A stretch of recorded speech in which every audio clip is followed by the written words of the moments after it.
Good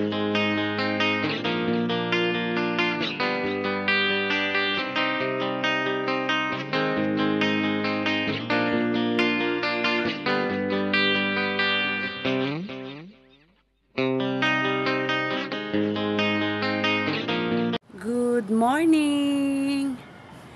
Ayan, sa aking mga yellow bell. Good morning! Wow, lumalaki ka na talaga. Iba na talaga pag nauulanan. Maging sa ating malunggay. Ayan, ang ganda niya ngayon.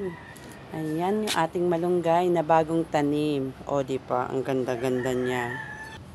Kamusta naman sa aking talong? Ayan na, mayroon na siyang bulaklak. O, ayan, sana mabuo kayo. Ayan, may mga flower na siya. Yung ating luternate. Ayan. Di ba? Nakakataba ng puso. Ayan, ang dami niyang bulaklak. At syempre, higit sa lahat, yung ating ampalaya. Ayan. Di ba, lumaki na. Yung isa doon na medyo malaki na sa taas. Pipitasin na natin. Ito, kunin na natin kasi magpapaksiw tayo. Ito, ayan. At yung isang malaki, ito. Kuhanin na natin. Oops. Baka manilaw na naman to. Diba, parang hindi na talaga lalaki to. Ayan, may ilalagay tayo sa paksiw. Ayan. Ayan, ang laki niya.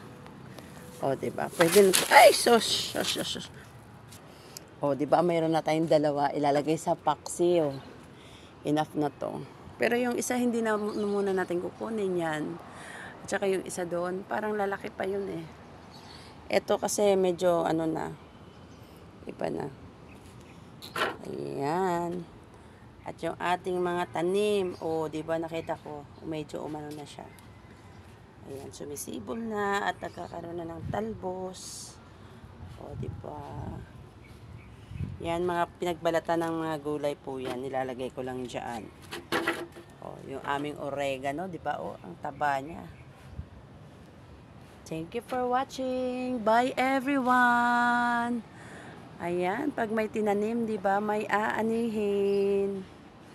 Bye. Ingat po tayo. God bless everyone.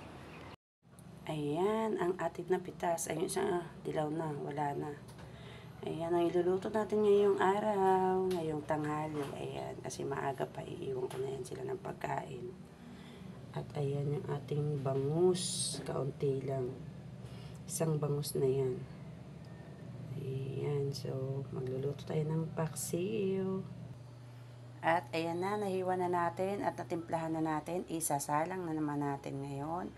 At antayin natin ng ilang minuto at luto na ang ating paksiw. Ayan na, kumukulo na. Malapit na yan maluto.